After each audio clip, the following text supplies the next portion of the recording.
Chapter 2। Coming up with an idea. कोई भी business start करने का सबसे पहला स्टेप यह है कि आप कोई आइडिया सोचें। अब कुछ लोग ऐसे होते हैं जिनके दिमाग में बिल्कुल आइडियाज नहीं आते, और कुछ ऐसे होते हैं जिनके पास इतने आइडियाज होते हैं कि वो चूज ही नहीं कर पाते कि वो किस आइडिया पर काम करें।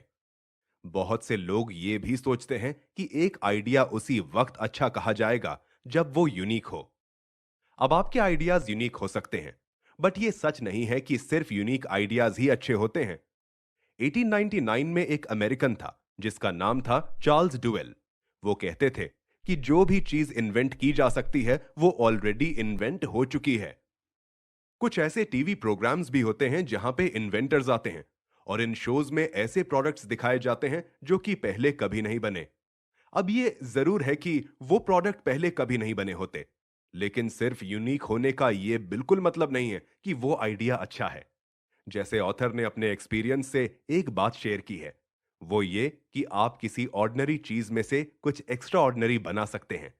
जैसे ऑथर ने कॉफी और जैम का बिजनेस शुरू किया, और ये बिजनेसेस ऑलरेडी काफी लोग कर रहे थे, बट स्टिल ऑथर बहुत सक्सेसफुल हुए क्योंकि उन्होंने उस एग्जिस्टिंग चीज को बहुत ही अच्छा बना दिया।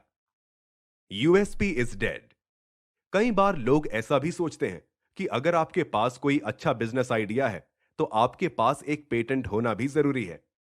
पेटेंट बेसिकली एक लाइसेंस होता है जो आपको गवर्नमेंट देती है, और अगर आपके पास ये लाइसेंस है तो फिर कोई और पर्सन आपकी इन्वेंशन को बना नहीं सकता और ना ही सेल कर सकता है।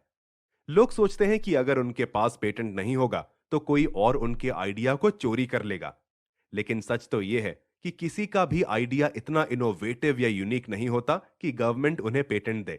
और वो लोग जिनके पास ये लाइसेंस होते हैं उनके बिजनेसेस भी इतने प्रोटेक्टेड नहीं होते, क्योंकि कोई ना कोई उनसे बेटर सॉल्यूशन निकाल ही लेता है। बहुत से लोग ये सोचते हैं कि एक बिजनेस का यूनिक होना बहुत जरूरी है, बट फैक्ट ये है कि इस दुनिया में कोई भी इतने यूनिक बिजनेसेस नहीं है। हर बिजनेस का कोई ना कोई कंपेटिटर, रिप्लेसमेंट या कॉपी कैट होता ही है। सिर्फ गवर्नमेंट के पास कुछ ऐसी मोनोपोली होती हैं जो सिर्फ वही कर सकते हैं, वरना कोई भी आजकल इतना यूनिक काम नहीं कर रहा जो बस वही करता है और बहुत सक्सेसफुल है। अब मान लो कि आप ऐसा कोई बिजनेस क्रिएट कर भी लेते हो जो थोड़ा यूनिक है, तो ऐसे में आपकी यूनिकनेस ज्यादा दिन तक नहीं रहेगी। कोई ना कोई कंपेटिटर आप जैसा प्रोडक्ट बना ही लेगा। तो अब क्वेश्चन ये है कि इतने ज्यादा कंपटीशन में हमारा बिजनेस कैसे सरवाइव करेगा? हम कैसे दूसरों से आगे बढ़ेंगे? इसके लिए ऑथर कहते हैं कि आपको थोड़ा डिफरेंट होना होगा। मतलब अपने कंपेटिटर्स से ज्यादा बेटर होना होगा, उनसे ज्यादा तेज होना होगा, उनसे कम प्राइस रखने होंगे, उनसे बेटर बिजनेस मॉडल चाहिए होगा। बट सबसे इंपॉर्टेंट यह है कि आप एक यूनिक स्टोरी सुनाओ, एक यूनिक ब्रांड बनाओ। स्टोरी का यहां पे मतलब है कि आपके बिजनेस के पीछे की कहानी क्या है।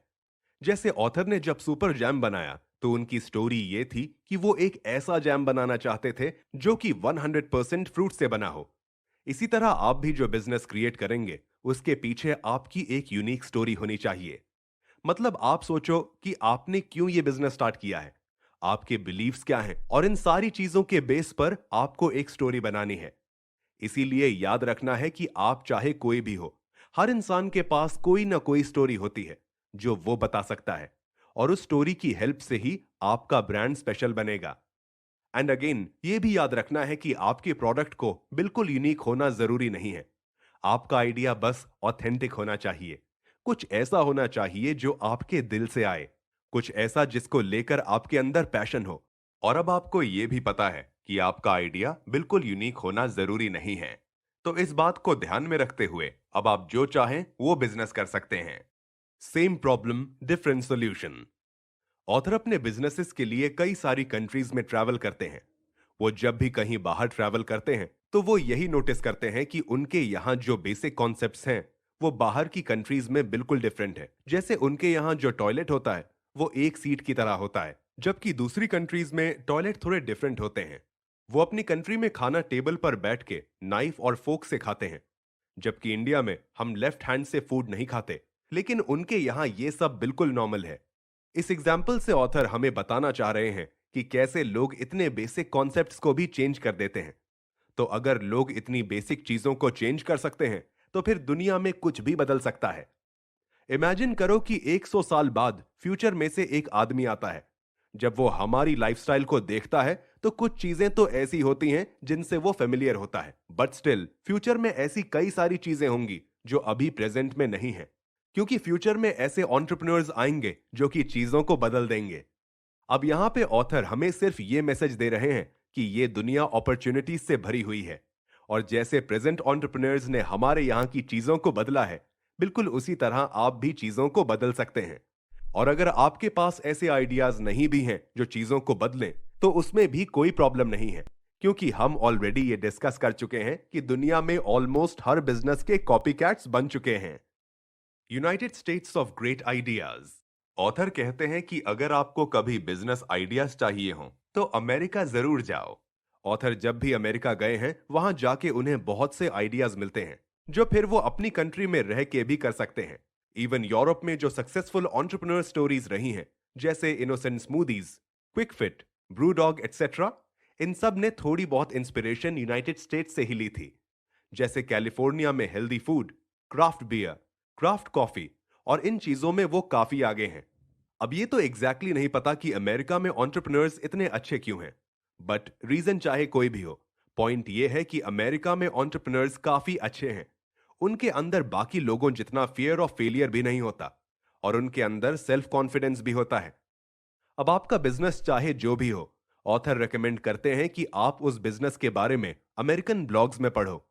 चाहो तो कुछ अमेरिकन से बात कर सकते हो, वहां की किसी मैगजीन में साइन अप करो। ये करने से आपको काफी आइडियाज मिलेंगे। कई बार जब आप किसी प्रोडक्ट पे काम कर रहे होते हो तो कोई अमेरिकन ऑलरेडी उस प्रोडक्ट को सेल कर रहा होता है। ऐसी सिचुएशन में बेस्ट ये है कि आप उनके प्रोडक्ट को देखो और उनसे सीखो कि उन्होंने अपना प्रोडक्ट कैसे बनाया और कैसे सेल किया। ये करने से आपका काम बहुत आसान हो जाएगा। 20 सेकंड फर्स्ट। ऑथर ने अपने बिजनेस करियर में बहुत कुछ सीखा है। इन लेसन्स में से एक लेसन जो वो बहुत इंपॉर्टेंट मानते हैं वो है सेकंड फर्स्ट। ये लेसन उन्होंने एक Scottish entrepreneur sir Tom farmer से सीखा है। बहुत से लोग कहते हैं कि अगर आप किसी भी मार्केट में सबसे पहले जाओगे तो उससे आपको फायदा होगा, बट फैक्ट तो यह है कि यह चीज अब इतना ज्यादा काम नहीं करती। ये जरूर है कि यह करने से आपको कुछ एडवांटेजेस मिलेंगे, जैसे आपको मीडिया कवरेज मिलेगा, आप अपने कंपटीशन से आगे निकल जाओगे, बट इसमें नुकसान ज्यादा है। जब भी कोई इंसान किसी नए आइडिया पर काम करता है तो उसमें रिस्क भी सबसे ज्यादा होता है। स्टडीज बताती हैं कि ऐसे आधे से ज्यादा बिजनेसेस फेल हो जाते हैं। कुछ सरवाइव कर जाएंगे और बहुत कम बिजनेसेस ऐसे होंगे जो सक्सेसफुल होंगे। अब ये तो मैंने आपको उन कंपनीज का बताया जो कि मार्केट में पहले आती हैं, लेकिन अगर उन कंपनीज की बात करें जो मार्केट में सेकंड आती हैं, तो इसमें सक्सेस के चांसेस बहुत बढ़ जाते हैं। ऑथर शेन स्नो अपनी बुक स्मार्ट कट्स में बताते हैं कि जो कंपनीज मार्केट में सेकंड आती हैं उनमें से सिर्फ 10% फेल होती हैं। फर्स्ट स्टार्ट करने में प्रॉब्लम यह है कि वो बिजनेसेस अपना बहुत सा टाइम एंड एनर्जी उन चीजों में लगा देते हैं जिनसे उन्हें कोई फायदा नहीं होता। लेकिन अगर आप मार्केट में सेकंड आओगे तो आप फर्स्ट वाली कंपनीज से सीख सकते हो। आप उन गलतियों से सीख सकते हो जो उन कंपनीज ने की थी, और आप स्टार्ट से ही उन चीजों पे काम कर सकते हो जो एक्चुअल में काम करती हैं। अब बहुत से लोग ये सोच रहे होंगे कि ये आइडिया चोरी करने वाली बात हो जाएगी, लेकिन सच तो ये है कि कोई भी आइडिया ओरिजिनल नहीं होता। जो लोग आपसे पहले मार्केट में आएंगे वो भी किसी ना किसी से इंस्पायर्ड होते हैं। Who to copy. स्कूल में जब एग्जाम्स होते हैं और हम चीटिंग करते हैं, तो चीटिंग करने का यह मतलब नहीं है कि हम सक्सेसफुल हो जाएंगे। हम सक्सेसफुल उसी वक्त होंगे जब हम किसी सही पर्सन के आंसर्स को कॉपी करेंगे। अगर उस पर्सन के आंसर्स भी हमारी तरह गलत हैं, तो फिर चीटिंग करने से कोई फायदा नहीं होगा। ऑथर कहते हैं कि बिजनेस में भी आपको यही स्ट्रेटजी फॉलो करनी है। अब क्वेश्चन ये है कि हमें किस बिजनेस को कॉपी करना है। सबसे पहले तो आपको यह देखना है कि जिस बिजनेस को आप कॉपी कर रहे हो, क्या वो एक्चुअल में सक्सेसफुल हो रहा है। इसके लिए आप यह देख सकते हो कि क्या उस प्रोडक्ट को बाय करने के लिए कस्टमर्स हैं या नहीं। आपको देखना है कि उस प्रोडक्ट का मार्केट साइज क्या है।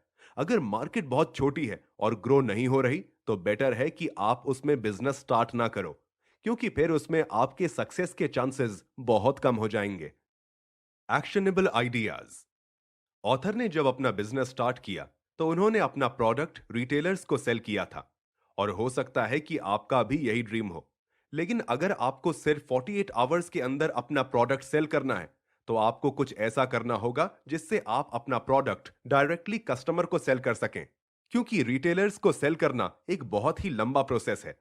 अब स्टार्ट में जब आप अपना प्रोडक्ट बनाओ तो आप दो चीजें कर सकते हो। या तो आप खुद से प्रोडक्ट बना सकते हो या फिर अपने ऑर्डर्स किसी मैन्युफैक्चरर को दे सकते हो ताकि वो आपका प्रोडक्ट बनाए। अगर आप स्टार्ट में अपना प्रोडक्ट या सर्विस खुद बनाओगे तो इससे आपको काफी कुछ सीखने को मिलेगा। आपको पता चलेगा कि इस पूरे प्रोडक्ट को बनाने में क्या प्रोसेस यूज होता है। इसी तरह अगर आप अपना प्रोडक्ट डायरेक्टली अपने कस्टमर को सेल करोगे तो इससे भी आपको काफी कुछ सीखने को मिलेगा। आप सीखोगे कि एक प्रोडक्ट कैसे सेल किया जाता है। और जब स्टार्ट में ये सब खुद करोगे तो आप अपने कस्टमर के करीब रहोगे और आपको पता चलेगा कि आपके कस्टमर को क्या पसंद है और क्या पसंद नहीं है। इस नॉलेज के साथ फिर आप अपने प्रोडक्ट को इंप्रूव भी कर सकोगे। आपका बिजनेस चाहे ऑनलाइन हो, रिटेल स्टोर हो, कोई सर्विस हो या फिर कुछ भी, ये प्रिंसिपल्स हर तरह के बिजनेस में आपको काम आएंगे। ऑथर कहते हैं कि आपको यह भी पता होना चाहिए कि आप जो बिजनेस स्टार्ट कर रहे हो वो फुल टाइम करियर है या फिर पार्ट टाइम। इससे आपको पता चलेगा कि आपके पास बिजनेस के लिए कितना टाइम है। इंस्पिरेशन। ऑथर कहते हैं कि जब आप बिजनेस करो तो यह बहुत जरूरी है कि आपके पास इंस्पिरेशन हो। इंस्पिरेशन के लिए आप दूसरे एंटरप्रेन्योर्स पर रिसर्च कर सकते हो। आप देख सकते हो कि वो क्या बिजनेसेस कर रहे हैं, कौन से ऐसे बिजनेसेस हैं जो दूसरी कंट्रीज में ग्रो कर रहे हैं। जैसे अगर आपको किसी पर्टिकुलर टॉपिक में इंटरेस्ट है, जैसे मान लो आपको फूड बिजनेस में इंटरेस्ट है, तो सिंपली गूगल पे जाओ और इस साल के फूड ट्रेंड्स को सर्च करो। इससे आपको पता चलेगा कि कौन से ट्रेंड्स इस वक्त ज्यादा चल रहे हैं। साथ ही आप डिफरेंट ब्लॉग्स एंड मैगजीन्स पढ़ो जिनसे आपको नए स्टार्टअप्स के बारे में पता चले। जब आप इस तरह अपडेटेड रहोगे तो इससे आपको नए बिजनेस आइडियाज भी मिलेंगे जो आप अपनी कंट्री में कर सकोगे। और आपको ऐसे आइडियाज भी मिलेंगे जिससे इंस्पायर होकर आप अपने खुद के आइडियाज बनाओगे। Your interests. आइडियाज के लिए एक सबसे अच्छा तरीका है ये कि आप एक लिस्ट बनाओ उन चीजों की जिनमें आपको इंटरेस्ट है। ऐसी चीजें जिन्हें करने में आपको मजा आता है। जब आप किसी ऐसी चीज में बिजनेस स्टार्ट करते हो जिसमें आप इंटरेस्टेड होते हो तो ऐसे फील्ड में आप सीखोगे भी जल्दी। साथ ही जब आपके दिमाग में कोई आइडिया आए तो अपने आप से पूछो, आप जो प्रोडक्ट बना रहे हो क्या आप उसे कभी बाय करोगे? अगर आपका जवाब ना है तो फिर बेटर है कि आप वो बिजनेस स्टार्ट ना करो। अगर आप कोई ऐसा काम करोगे जो आपके इंटरेस्ट में हो और साथ ही आपके अंदर वो काम करने की थोड़ी एबिलिटी भी हो तो इससे आप काफी जल्दी वो काम कर सकोगे। लेकिन अगर आप कोई ऐसी स्किल सीखने जाओगे जो आपको बिल्कुल नहीं आती और आपके कंफर्ट जोन से बाहर हो तो आप वो सीख तो लोगे बट उसमें टाइम बहुत लगेगा। इसलिए बेस्ट ये है कि आप कुछ ऐसा करो जिसमें आप ऑलरेडी अच्छे हो। अब बहुत से लोगों को ये नहीं पता होता कि वो किस चीज में अच्छे हैं और इसके लिए ऑथर हमें एक तरीका बताते हैं। उन चीजों के बारे में सोचो जो आपको करने में इजी लगती हैं बट दूसरे लोगों को मुश्किल लगती हैं। चांसेस है कि उन पर्टिकुलर चीजों में आप अच्छे होंगे। ऑथर ने अपना भी एग्जाम्पल शेयर किया है कि उन्होंने अपने इंटरेस्ट फाइंड करने के लिए क्या किया है। सबसे पहले उन्होंने चीजों की एक लिस्ट बना ली जो उनके माइंड में आ रही थी। उस लिस्ट में कई सारी चीजें थी जैसे vegan food, travel, comedy, cook books, ice cream vans, coffee, chocolate etcetera. फिर इस लिस्ट में से उन्होंने वो चीजें पिक की जिसमें वो इंटरेस्टेड थे और उनके साथ लिखा कि उन्हें वो चीजें क्यों पसंद हैं। ये एक्टिविटी करने से उन्हें पता चला कि आखिर उन्हें इन चीजों का शौक क्यों है। प्रॉब्लम्स। सिलेक्ट करने के बाद आपको इन टॉपिक्स के साथ वो प्रॉब्लम्स लिखने हैं जो आपको इनमें फेस करनी पड़ेंगी। यहां पे आपको एक कस्टमर की तरह सोचना है। यूं सोचो कि इन बिजनेसेस में क्या प्रॉब्लम्स होंगी और अगर आपको वो प्रॉब्लम्स होंगी तो चांसेस हैं कि दूसरों को भी यही प्रॉब्लम्स होंगी। जैसे ऑथर को आइसक्रीम वैन्स में काफी इंटरेस्ट है लेकिन उसमें कुछ प्रॉब्लम्स भी हैं। जैसे जब आपको आइसक्रीम वैन्स चाहिए होती हैं उस वक्त उन्हें ढूंढना मुश्किल है। जब वेदर सनी नहीं होता तो उस वक्त उनका कोई काम नहीं है। क्वालिटी भी इतनी अच्छी नहीं होती और ना ही उनके पास कोई हेल्दी आइटम मिलती है। इसी तरह ऑथर को वेजिटेरियन फूड का भी शौक है बट उसमें भी प्रॉब्लम्स हैं। जैसे वेजिटेरियन रेसिपीज इतनी एक्साइटिंग नहीं होती और एक टाइम आता है जब वो बोरिंग लगने लगती हैं। इसलिए फ्रेंड्स, आपको भी जिन बिजनेसेस में इंटरेस्ट है उनके साथ उनमें होने वाली प्रॉब्लम्स भी लिखें। Business models. प्रॉब्लम्स की लिस्ट बनाने के बाद आपको उनके सॉल्यूशंस ढूंढने हैं, बट सिर्फ सॉल्यूशन ढूंढना काफी नहीं है। ये बहुत जरूरी है कि आप उन सॉल्यूशंस के साथ बिजनेस मॉडल्स को कंबाइन करें। बिजनेस मॉडल मतलब आपका बिजनेस किस टाइप का होगा और किस तरीके से पैसे कमाएगा। बिजनेस मॉडल्स बहुत से होते हैं, लेकिन ऑथर ने हमसे कुछ बिजनेस मॉडल्स शेयर किए हैं और आपको वो वाला बिजनेस मॉडल पिक करना है जिसमें आपको सबसे ज्यादा पोटेंशियल दिखता है। Number 1, advertising. अगर आप कोई ऐसी वेबसाइट, मैगजीन या फिर ऐप बनाएं जहां पे ज्यादा लोग विजिट करें, तो ऐसे में आप एक एडवर्टाइजिंग बिजनेस शुरू कर सकते हो। इसके लिए आप चाहो तो गूगल एडसेंस यूज कर सकते हो। इसमें होगा ये कि गूगल एडसेंस आपकी वेबसाइट, ऐप या फिर जो भी चीज आपने बनाई है वहां पे एड्स चलाएगा और बदले में आपको पैसे देगा। Number 2, agency. अगर आपके किसी भी फील्ड में अच्छे कनेक्शन हो तो आप एक एजेंसी भी स्टार्ट कर सकते हो। आप एक वेबसाइट बना सकते हो और उस वेबसाइट में उन सारे एक्सपर्ट्स को लिस्ट डाउन करो जिन्हें आप जानते हो, ताकि क्लाइंट्स उन एक्सपर्ट्स के बारे में जान सकें। Number 3, affiliate. कुछ ऐसी कंपनीज होती हैं जो वो प्रोडक्ट्स एंड सर्विसेज सेल करती हैं जो आपके यूजर्स बाय कर सकते हैं। ऐसी सिचुएशन में आप उन कंपनीज के लिंक्स अपने यूजर्स के साथ शेयर कर सकते हो और जैसे ही वो उनके स्टोर से कुछ परचेज करते हैं, उसके बदले में आपको कमीशन दिया जाता है। Number 4, concierge. कुछ ऐसे काम होते हैं जो कि बहुत ज्यादा कॉम्प्लिकेटेड होते हैं और इसीलिए लोग उन कामों के लिए दूसरों को पे करते हैं ताकि उनका वो काम हो जाए। जैसे इसमें आती हैं travel agencies, private parties, house hold maintenance वगैरह वगैरह। Number 5, daily deals. आप एक ऐसा बिजनेस मॉडल भी बना सकते हो जिसमें आपके पास ईमेल सब्सक्राइबर्स हों और फिर अपनी पर्टिकुलर फील्ड में आपके पास जो भी डील्स हैं आप उन्हें वो सेंड कर सकते हो। Number 6, digital downloads. आप चाहो तो कोई डिजिटल प्रोडक्ट भी बना सकते हो, जैसे कोई book, educational course, music, film, software etcetera, और फिर आप इन्हें या तो अपनी वेबसाइट पे या फिर किसी और वेबसाइट पे सेल कर सकते हैं, जैसे Amazon, एप्पल वगैरह वगैरह। इसमें आपको कोई डिलीवरी कॉस्ट भी नहीं लगेगा क्योंकि लोग इसे ऑनलाइन डाउनलोड करेंगे और एक बार आपने कोई डिजिटल प्रोडक्ट बना लिया, इसके बाद आप उसकी हर सेल पर 100% प्रॉफिट कमाएंगे। Number 7, door to door. ये वही बिजनेस मॉडल है जिससे ऑथर ने खुद अपने बिजनेस करियर का स्टार्ट किया था। डोर टू डोर मतलब लोगों के दरवाजे पर जाना और उन्हें अपना प्रोडक्ट सेल करना। इस बिजनेस मॉडल में इन्वेस्टमेंट भी बहुत कम है, आपको डायरेक्ट फीडबैक भी मिलता है और ऑथर कहते हैं कि दुनिया की कुछ बहुत बड़ी कंपनीज इसी तरह शुरू हुई थी। Number 8, drop shipping. यहां पे ये होता है कि आप एक ऑनलाइन स्टोर बनाते हैं लेकिन आइटम्स का स्टॉक अपने पास नहीं रखते। जब भी कोई कस्टमर आपको ऑर्डर देता है तो आप मैन्युफैक्चरर को ऑर्डर सेंड करते हैं और फिर मैन्युफैक्चरर डायरेक्टली उस कस्टमर को ऑर्डर शिप के थ्रू भेज देता है। फिर जब कस्टमर आपको पे करता है तो कुछ पैसे आप खुद रखते हैं और फिर मैन्युफैक्चरर को भी पे करते हैं। Number 9, e commerce. इसमें सिंपली आप अपना खुद का प्रोडक्ट बनाते या फिर कहीं से खरीदते हैं और फिर उसे ऑनलाइन अपनी साइट के थ्रू सेल करते हैं। Number 10, freemium. ये मॉडल आजकल काफी फेमस है। इसमें आप अपनी सर्विसेज का बेसिक वर्जन फ्री में देते हैं और अपने कस्टमर्स को इनकरेज करते हैं कि वो अपना पैकेज अपग्रेड करा लें, जिसमें उन्हें ज्यादा बेनिफिट्स मिलेंगे और फिर उसके लिए आप उन्हें चार्ज करते हैं। Number 11, live events. कई सारे लोग ऑनलाइन साइट्स का यूज करके दुनिया में होने वाली चीजों के लिए साइन अप करते हैं। जैसे अगर उन्हें कोई पपी ट्रेनिंग क्लासेस चाहिए तो उसके लिए वेबसाइट से साइन अप करेंगे। इसी तरह कोई सीक्रेट डिनर्स, डेकोरेटिंग क्लासेस वगैरह वगैरह। आप भी वेबसाइट बनाकर यह बिजनेस शुरू कर सकते हैं।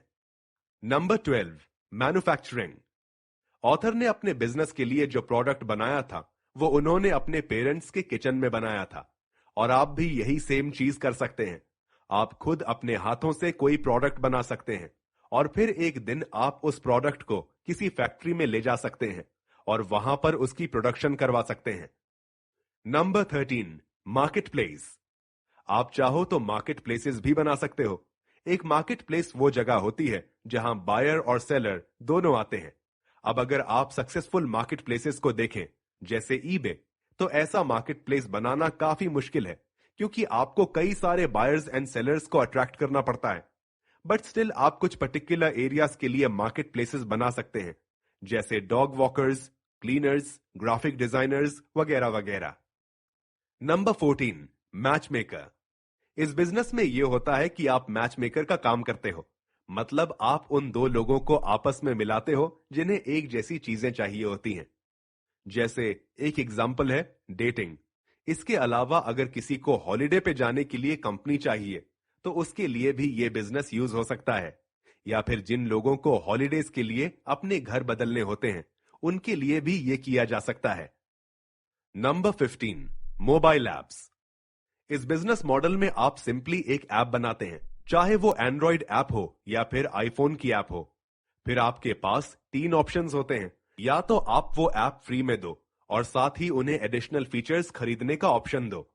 दूसरा ऑप्शन ये कि आप उसके लिए एक प्राइस सेट कर दो और फिर उस वन टाइम प्राइस में उसे सेल कर दो। और थर्ड ऑप्शन ये है कि आप उनसे मंथली पेमेंट लो। Number 16, party planning. एक कंपनी है जिसका नाम है टपरवेयर। इस कंपनी ने बिजनेस का यह मॉडल अप्लाई किया था। इसमें यह कंपनी पार्टीज रखती थी और इन पार्टीज में लोकल एंटरप्रेन्योर्स को इनवाइट करती थी, ताकि वो आए और अपना प्रोडक्ट सेल कर सकें। अगर आप चाहें तो आप भी इस मॉडल का यूज कर सकते हैं। नंबर 17, पे व्हाट यू वांट। कुछ बिजनेसेस ऐसे भी होते हैं जिसमें बायर को यह चॉइस दी जाती है कि वो अपनी मर्जी से जितना चाहे पे कर सकता है। यह business model specially digital products के लिए काम आता है। Number 18, peer to peer. Peer to peer site में होता यह है कि लोग अपनी चीजें शेयर करते हैं। जैसे कोर्स नोट शेयरिंग साइट्स होती हैं, जिसमें आपको एक छोटी सी फीस पे करनी होती है और फिर आप दूसरे लोगों के एकेडमिक नोट्स और एसेज देख सकते हो, और अगर चाहो तो अपने खुद के नोट्स भी अपलोड कर सकते हो। यह बिजनेस रेसिपीज, ट्रैवल रिव्यूज और कई सारी चीजों के लिए किया जा सकता है। Number 19, popup store. अगर आपको कोई रिटेल स्टोर खोलना है, तो उसका सबसे अच्छा तरीका यह है कि आप शॉर्ट टाइम के लिए एक आउटलेट खोलो। इसके लिए आप ऑनलाइन मार्केट प्लेसेस का यूज कर सकते हो, जिनकी हेल्प से आप अपना प्रोडक्ट जनरल पब्लिक को सेल कर सकोगे। Number 20, pre sales. कुछ बिजनेसेस ऐसे भी होते हैं जो प्रोडक्ट उसी वक्त प्रोड्यूस करते हैं, जब कस्टमर्स पहले से उन्हें ऑर्डर दे दें। ये चीज किकस्टार्टर कैंपेन्स की वजह से बहुत ज्यादा फेमस हुई है। इसका फायदा यह है कि जब बिजनेस प्रोडक्ट्स को प्रोड्यूस करते हैं, तो उन्हें पता होता है कि उनका प्रोडक्ट सक्सेसफुल होगा, क्योंकि लोग पहले से कमिटमेंट कर देते हैं कि वो उनका प्रोडक्ट बाय करेंगे। Number 21, production on demand. कुछ बिजनेसेस ऐसे भी होते हैं जो प्रोडक्ट्स उसी वक्त प्रोड्यूस करते हैं जब उनके पास कोई ऑर्डर आता है। ये करने से फायदा ये होता है कि आपके पास चीजों का फालतू स्टॉक जमा नहीं होता, और इसमें आपको अपने कस्टमर्स को यह भी बताना चाहिए कि उन्हें प्रोडक्ट मिलने में कितना टाइम लगेगा। Number 22, razor and blades. जब लोग किसी मशीन में इन्वेस्ट करते हैं, जैसे कोई कॉफी मशीन हो गई या फिर कोई प्रिंटर हो गया, तो इन मशीन्स को चलाने के लिए भी लोगों को डिफरेंट चीजों की जरूरत पड़ती है। और अगर आप लोगों को इन मशीन्स में इन्वेस्ट करने के लिए कन्विंस कर सको, तो ये आपके लिए एक बहुत ही प्रॉफिटेबल बिजनेस हो सकता है। Number 23, retail product. आप चाहें तो एक रिटेल प्रोडक्ट भी बना सकते हैं। इसमें आप सिंपली एक प्रोडक्ट बनाते हैं, फिर एक मैन्युफैक्चरर ढूंढते हैं जो आपका प्रोडक्ट मैन्युफैक्चर करे, और फिर आप अपनी वेबसाइट का यूज करके अपना प्रोडक्ट रिटेलर्स और कंज्यूमर्स को प्रमोट करते हैं। Number 24, self publishing. आजकल के टाइम पे कोई भी इंसान अपने खुद के आइडियाज को बाहर लोगों के साथ बहुत इजीली शेयर कर सकता है। बहुत से लोगों ने इस चीज का यूज करके अपने बिजनेसेस भी खड़े किए हैं। चाहे आप म्यूजिक पब्लिश करो, बुक्स पब्लिश करो या फिर कोई पॉडकास्ट, लेकिन अगर आपके पास कोई क्रिएटिव चीज है, तो आपको उसे खुद से पब्लिश करना चाहिए। Number 25, social network. आप चाहो तो एक सोशल नेटवर्क भी क्रिएट कर सकते हो, जहां लोग आपस में इंटरैक्ट कर सकें। अब ये बात हम सब जानते हैं कि बहुत सी कंपनीज इस एरिया में ऑलरेडी काफी सक्सेसफुल हो चुकी हैं। इसलिए अगर आपको सक्सेसफुल बनना है तो आपको किसी स्पेसिफिक फील्ड में नेटवर्क बनाना होगा। Number 26, software as a service. एक सॉफ्टवेयर बनाइए और उसे सेल करने की बजाय जो लोग उसे यूज कर रहे हैं उनसे मंथली फीस लें। Number 27, subscription. बहुत से लोगों ने यह सब्सक्रिप्शन बिजनेस स्टार्ट किया है, लेकिन आपके कस्टमर्स आपके साथ उसी वक्त रहेंगे जब आप उनके साथ कुछ ऐसा शेयर करोगे जो उनके काम आए। इसलिए याद रखना कि आपकी सर्विसेज इतनी वर्दी होनी चाहिए कि आपके कस्टमर्स आपके साथ लॉयल रहें। The idea. नेक्स्ट स्टेप यह है कि आपने अपने आइडियाज में जो प्रॉब्लम्स आइडेंटिफाइड की हैं, आपने उन प्रॉब्लम्स के सॉल्यूशंस निकालने हैं। जैसे ऑथर ने जब यह एक्सरसाइज की थी तो उन्होंने भी कई सारी प्रॉब्लम्स को आइडेंटिफाई किया था और फिर उन्होंने उन प्रॉब्लम्स के सॉल्यूशन भी लिखे। जैसे मैं आपसे कुछ एग्जांपल्स शेयर करता हूं। Problem, lack of exciting recipes. Author vegan food का बिजनेस करना चाहते थे और उसमें एक प्रॉब्लम यह थी कि उसमें जो रेसिपीज होती हैं वो इतनी एक्साइटिंग नहीं होती। अब इसका सॉल्यूशन ऑथर ने यह निकाला। सॉल्यूशंस। ऑथर ने डिसाइड किया कि वो एक वेबसाइट बनाएंगे जिसमें लोग अपनी वेगन रेसिपीज शेयर करेंगे। वो एक वेगन रेसिपी ऐप बनाएंगे। साथ ही एक वीकली सब्सक्रिप्शन बॉक्स होगा जिसमें वो रेसिपीज और इंग्रेडिएंट्स शेयर किया करेंगे। इसी तरह जब ऑथर ने आइसक्रीम वैन्स के बारे में सोचा था तो उसमें भी उन्हें कई सारी प्रॉब्लम्स नजर आईं। जैसे एक प्रॉब्लम यह थी कि आइसक्रीम एक अनहेल्दी प्रोडक्ट है। इसके लिए ऑथर ने यह सॉल्यूशन निकाला कि वो हेल्दी प्रोडक्ट्स बनाएंगे और लग्जरी आइसक्रीम वैन्स लाएंगे। साथ ही एक प्रॉब्लम यह थी कि जब लोगों को आइसक्रीम वैन्स चाहिए होती हैं तो उस वक्त उन्हें आइसक्रीम वैन्स मिलती नहीं हैं। इसके लिए उन्होंने ये डिसाइड किया कि वो आइसक्रीम डिलीवरी के लिए एक ऐप बनाएंगे। अब ये तो मैंने आपसे कुछ ही एग्जांपल्स शेयर किए हैं, लेकिन इसके अलावा उनकी लिस्ट में बहुत सी प्रॉब्लम्स थीं जिनके उन्होंने सॉल्यूशंस निकाले। इस प्रोसेस को करने के बाद उन्हें कई सारे ऐसे आइडियाज मिले जिस पे बिजनेस किया जा सकता है। उन्हें 3 आइडिया सबसे ज्यादा पसंद आए। सबसे पहला आइडिया था वेगन फूड सब्सक्रिप्शन बॉक्स का, दूसरा आइडिया था फॉरेन लैंग्वेज मार्केट प्लेस का, और थर्ड आइडिया यह था कि वो एक प्री मिक्स्ड ओट मील सेल करना चाहते थे। अब उन्हें डिसाइड करना था कि इन तीनों आइडियाज में से वो किस चीज का बिजनेस स्टार्ट करें। सबसे पहले उन्होंने फॉरेन लैंग्वेज के बिजनेस का आइडिया हटा दिया क्योंकि उसका उन्हें कोई एक्सपीरियंस नहीं था। इसके बाद 2 आइडियाज रह गए, एक तो ओट्स का और दूसरा वेगन फूड का। इन दोनों आइडियाज के बीच में डिसाइड करने के लिए ऑथर ने इन आइडियाज पे थोड़ी रिसर्च की और चेक किया कि किस बिजनेस का मार्केट साइज ज्यादा है। रिसर्च करने पर उन्हें पता चला कि पॉरेज ओट्स की डिमांड वेगन फूड से कई ज्यादा थी। इसके बाद वो अपने एरिया की एक सुपरमार्केट में गए और वहां पर जाके ओट्स को चेक किया। वहां जाके उन्हें पता चला कि पॉरेज ओट्स का आइडिया कोई नया नहीं था और काफी सारे लोग ऑलरेडी इस पे काम कर रहे थे। और अगर वो चाहते थे कि सुपरमार्केट वाले दूसरों के प्रोडक्ट को हटाकर उनका प्रोडक्ट शेल्फ में रखें, तो इसके लिए उन्हें कुछ डिफरेंट करना होगा। My idea. अब ऑथर ने ये तो डिसाइड कर लिया है कि उन्हें पॉरेज ओट्स का बिजनेस स्टार्ट करना है, बट क्या उनका आइडिया वाकई में काम करेगा? और आपने अपने बिजनेस के लिए जो आइडिया सोचा है, क्या वो काम करेगा? ये डिसाइड करने के लिए कि आपका आइडिया काम करेगा या नहीं, ऑथर ने हमें एक चेकलिस्ट दी है। इस चेकलिस्ट का यूज करके आपको पता चलेगा कि ये आइडिया वाकई काम का है या नहीं। इस चेकलिस्ट में बस कुछ क्वेश्चंस हैं जिनका आपको आंसर देना है। मैं आपको वो क्वेश्चंस भी बताता हूं और साथ ही ऑथर ने जो उनके आंसर्स दिए हैं वो भी शेयर करता हूं। क्वेश्चन नंबर 1, क्या आपको इस प्रोडक्ट में इंटरेस्ट है? ऑथर के लिए इसका जवाब हां था, क्योंकि उन्हें हेल्दी फूड में इंटरेस्ट भी है और साथ ही जब वो ये ओटमील बनाते हैं तो उन्हें काफी लेजीनेस भी फील होती है। ऑथर कहते हैं कि आपको किसी ऐसी चीज पर काम करना चाहिए जिसमें आपको इंटरेस्ट हो। आपको ये सब सिर्फ पैसों के लिए नहीं करना, बल्कि इंटरेस्ट होना भी जरूरी है। Question number 2, would you buy this product? Honestly, would you? Next आपको ये आंसर करना है कि अगर आप एक कस्टमर होते तो क्या आप ये प्रोडक्ट बाय करते?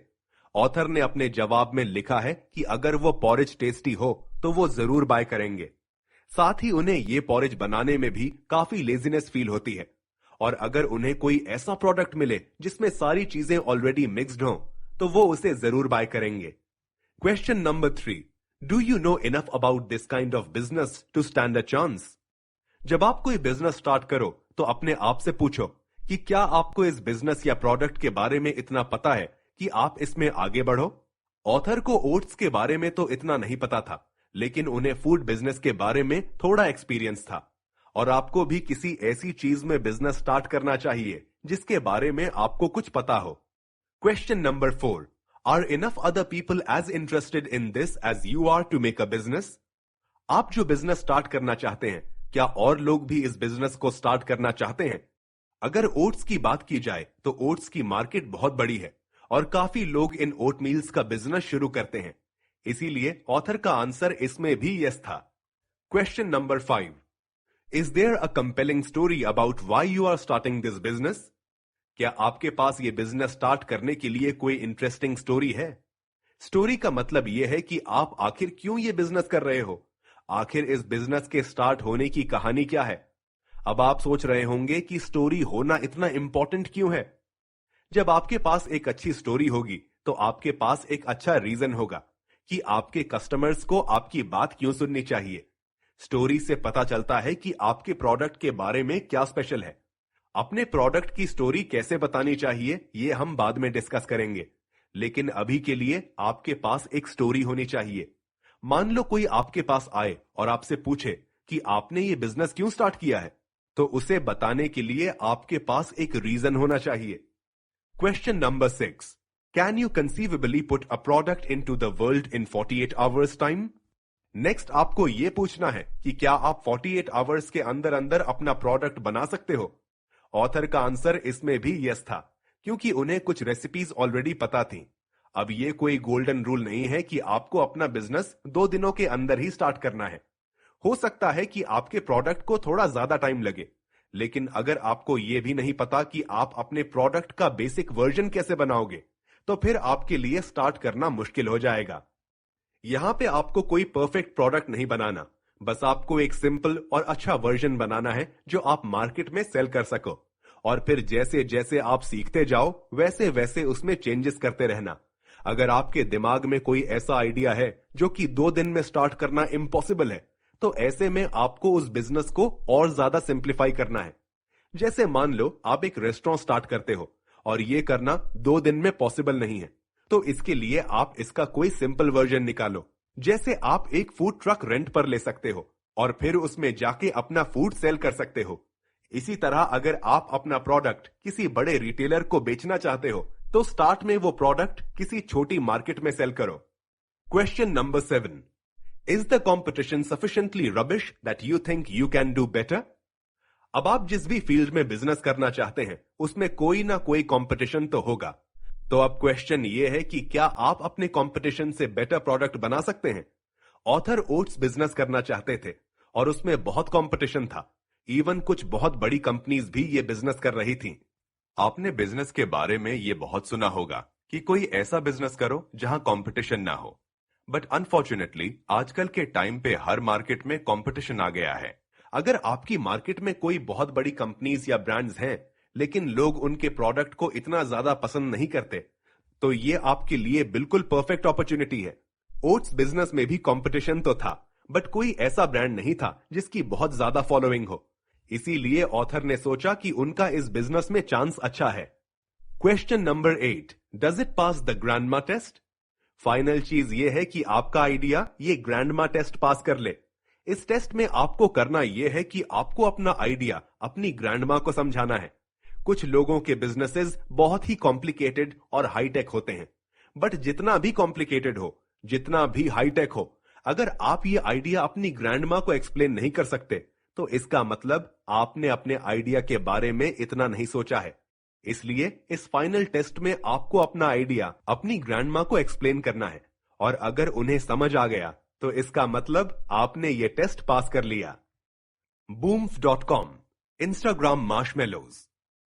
एक बार ऑथर ने एंडी बेल नाम के एक एंटरप्रेन्योर का इंटरव्यू लिया। एंडी एक इंटरनेट मार्शमेलो कंपनी Booms.com के फाउंडर हैं। एंडी के लिए नए बिजनेस आइडियाज के बारे में सोचना काफी आसान है। एक इंटरव्यू के वक्त ऑथर ने उनसे पूछा कि क्या आपके आइडिया बिल्कुल यूनिक होना जरूरी है। इस पर एंडी ने जवाब दिया कि ज्यादातर बिजनेसेस एग्जीक्यूशन के लिए compete करते हैं। मतलब जो चीज ज्यादा मैटर करती है वो ये है कि आप अपने बिजनेस आइडिया पर किस तरह काम करते हैं, उस पर किस तरह एक्ट करते हैं। इसलिए आपको बिल्कुल नए आइडिया के बारे में नहीं सोचना। अगर आपके दिमाग में बिल्कुल कोई भी आइडिया नहीं आ रहा, तो इसके लिए एंडी सजेस्ट करते हैं कि आप किसी ऐसे टॉपिक पर काम करें जिसके बारे में आपको ऑलरेडी कुछ पता हो। जब आप प्रोडक्ट रेडी कर भी लो, तो इसके बाद आपको यह नहीं देखना कि वो प्रोडक्ट परफेक्ट है या नहीं। आपको बस प्रोडक्ट को मार्केट तक ले जाना है और स्टार्ट लेना है। साथ ही एंडी ये भी कहते हैं कि आपको अपने आइडियाज अपने तक नहीं रखने चाहिए, बल्कि दूसरों के साथ शेयर करने चाहिए। हर उस इंसान के साथ अपने आइडियाज को शेयर करो जो उन्हें सुने, क्योंकि ज्यादातर लोग सिर्फ उन आइडियाज को सुनते ही हैं, उन्हें इंप्लीमेंट नहीं करते। इसलिए अपने आइडियाज शेयर किया करो।